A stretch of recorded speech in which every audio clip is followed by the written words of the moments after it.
చాలా మందికి అవగాహన లేదు. మా దాంట్లో ఇతర మతస్థులు ఎట్లా చేరుతారు? అది కరెక్ట్ కాదు కదా!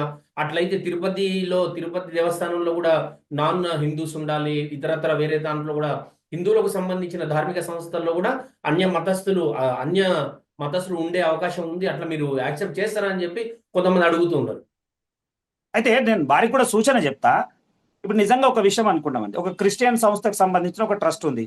ఆ ట్రస్ట్ కి సంబంధించినటువంటి అకౌంట్స్ కానీ, ఆ ట్రస్ట్ కి సంబంధించినటువంటి వివరాలు ఉన్నప్పుడు దానికి సంబంధించింది ఎవరు అంటే రాష్ట్ర ప్రభుత్వము లేదా కేంద్ర రాష్ట్ర ప్రభుత్వమే నిర్వహిస్తుందా? రాష్ట్ర ప్రభుత్వం అంటే ఎవరు? అధికారులు ఎవరైనా రావచ్చు కదా. అధికారులు ముస్లిమే రావాలని కాదుగా. లేదు లేదు సిక్కు లేదు. మతానికి సంబంధించిన హిందువు రావచ్చు, హిందూ మతానికి సంబంధించిన వాళ్ళు రావచ్చు, ఎవరిని వాళ్ళు రావచ్చు. ఈ రోజు మనం ఏం మాట్లాడుతున్నాం అంటే ఈడ కూడా మీకు మళ్ళా అది క్లియర్ విషయం. ఎక్కడైతే తిరుమల తిరుపతి దేవస్థానం వీళ్ళు ప్రస్తావిస్తున్నారు, ప్రతిసారి మాట్లాడుతున్నారు అక్కడ అన్య మతస్థులను తీసుకోమనేటువంటి మాట మాట్లాడినా నేను క్లియర్ గా చెప్తా.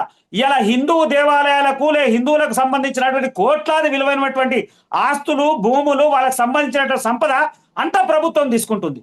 మళ్ళీ వీళ్ళ ఆధీనంలో ఉంటుందా? ఇప్పుడు చేసినటువంటి సవరణ ప్రభుత్వం తీసుకుంటుందా? ఇప్పుడు ఈ వర్క్ బోర్డ్ అవునవును, ఇప్పుడు వర్క్ బోర్డ్ లో చేసినటువంటి సవరణలో ప్రభుత్వం ఏమైనా తీసుకుంటుందా? తీసుకుంటలేదు కదా.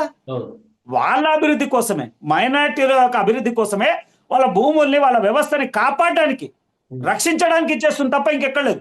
ఇంకొకటి, దేశంలో దాంట్లో ఉండేటువంటి ట్యాక్స్ బెనిఫిట్ కూడా వాళ్ళకి తగ్గించింది. ఇంతకుముందు 7% తీసుకునేది దాన్ని 5% చేసింది. ఇంకా తగ్గించింది తప్ప ఇంకెక్కడ కూడా చేయలేదు.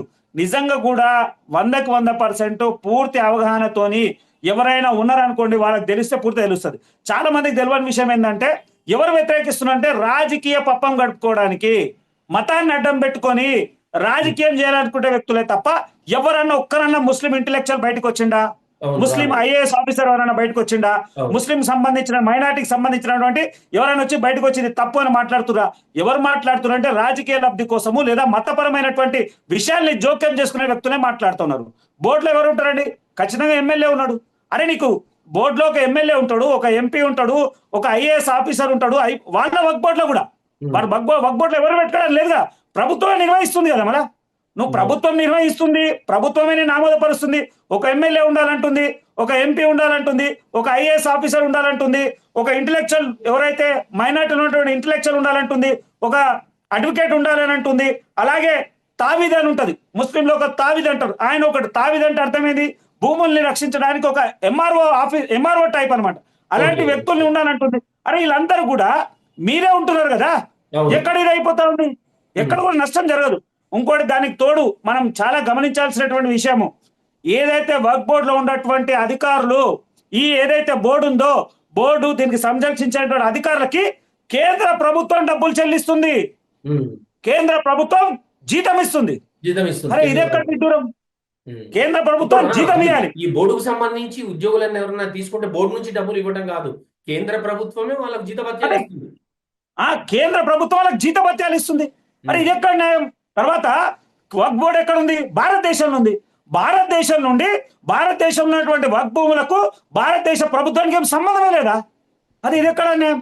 సంబంధం లేదని మీరే అంటారు, మళ్ళీ అందులో ఉండడానికి ప్రభుత్వం జీతం చెల్లించాలా? ఇది ఎక్కడ న్యాయం? క్లియర్ గా కనబడతా ఉంది. ఇప్పటికి కూడా ఆ భూముల్ని రక్షించడానికి ప్రభుత్వము అజమాయిషీ తీసుకుంటుంది. ప్రభుత్వము ఒక బలమైనటువంటి నిర్ణయం తీసుకొని ఆ భూముల్ని రక్షించడానికి ఒక సరళమైనటువంటి పద్ధతిలో పోయేటువంటి ప్రభుత్వం చేస్తుంది. ఇప్పటి వరకు దాన్ని ఎక్కడ రికార్డ్స్ లేవు, అఫీషియల్ రికార్డు లేవు, ఎక్కడ ఏమున్నది లేదు, డిజిటలైజేషన్ లేవు, రిజిస్టర్డ్ డాక్యుమెంట్స్ లేవు, ఏ బ్యాంక్ అకౌంట్స్ లేవు, ఎక్కడ ఆడిట్లు జరగలే, ఎక్కడ లావాదేవీలు లేవు. అంటే మేము చెప్పము అంటే ఎవరికి చెప్పరు? మైనార్టీ ఉన్నటువంటి ఎంత మతపరం మీరు చేస్తున్నటువంటి సంక్షేమం ఎక్కడైనా జరుగుతుందా? ఎక్కడ జరుగుతా ఉంది? ఇలా లిటరసీ రేట్ చూసుకుంటే చదువుకోని పరిస్థితులు ఎక్కడ ఉన్నాయంటే మైనార్టీలలో ఉన్నాయి. మీరు ఏం చేస్తా ఉన్నారు? ఎక్కడ ఉన్నాయి? ఒక పెద్ద ఎత్తున ఏమైనా చేస్తా ఉన్నారా? ఈ మైనార్టీలకు ఏమైనా ఉపయోగపడేటువంటి కార్యక్రమాలు చేశారు? ఎక్కడ చేయలేదు. దానికి తోడు మనం పూర్తిగా గమనించుకుంటూ పోతుంటే అసలు ఊహించినటువంటి విషయం, ఎప్పుడైతే 2015లో ఉన్నటువంటి 2015లో 3,47,143 ఎకరాలు ఉన్నటువంటి భూమి మళ్ళా సవరణ జరిగిన తర్వాత కాంగ్రెస్ ప్రభుత్వం 2000 సవరణ చేసిన తర్వాత ఎంత భూమి వచ్చిందంటే ఇలా ప్రస్తుతం వచ్చినాగానే 8,72,325 ఎకరాల భూమి. అంటే 5 లక్షల ఎకరాల భూమి ఎట్లా పెరిగింది? ఎట్లా పెరిగింది? అంటే భూమి సృష్టించబడ్డదా? Yes. భూమి ఎక్కడి నుంచి వస్తుంది అన్న? భూమి అయితే సృష్టించబడదు కదా. Yes. భూమి అయితే సృష్టించబడదు కదా. అవును. ఇదేం ఆ, ఒక ఇండస్ట్రీ కాదు కదా. భూమిని నువ్వు సృష్టించలేవు కదా. ఉన్న భూమి ఇంత భూమి ఎట్లా పెరిగింది? పెరగడానికి గల కారణాలు ఏంది అంటే క్లియర్ గా కూడా ఆ రోజు జరిగినటువంటి సవరణలో వీరు చేసినటువంటి విషయాలు మహారాష్ట్ర, ఛత్తీస్గఢ్, తర్వాత జార్ఖండ్ అటువంటి మారుమూల ప్రాంతాల్లో, అడవిలో ఉన్నటువంటి ప్రాంతాల్లో మైనార్టీలకు సంబంధించినటువంటి వర్క్ బోర్డు చాలా మంది పోయి అక్కడ భయపెట్టించి బెదిరించి ఎంతో మంది భూములు లాక్కున్న దాఖలాలని. తమిళనాడులో ఒక రైతు, ఆయన సుప్రీంకోర్టు వరకు పోయిండు. ఒక రైతు, తమిళనాడులో రైతు, ఆయన పేరు రామ్మూర్తి అనేటువంటి రైతు 3 తరాల నుంచి ఉన్నది. వాళ్ళ తాత, ముత్తాత, ఆయనకు వచ్చిన తర్వాత ఆయన బిడ్డ పెళ్లి ఉండని భూమి అమ్మడానికి పోతే అప్పుడు ఏమంటున్నారు, ఇది వర్క్ భూమి అని. అంటే అరే 3 తరాలు మేము అనుభవించినాము, 3 తరాలు మేము అనుభవించి అమ్ముకోనికి పోతే కాదు వర్క్ భూమి, నువ్వు ఎక్కడ పోయి కంప్లైంట్ చేయాలంటే అక్కడ చేయాలి. అరే ఇది ఎక్కడ విడ్డూరం?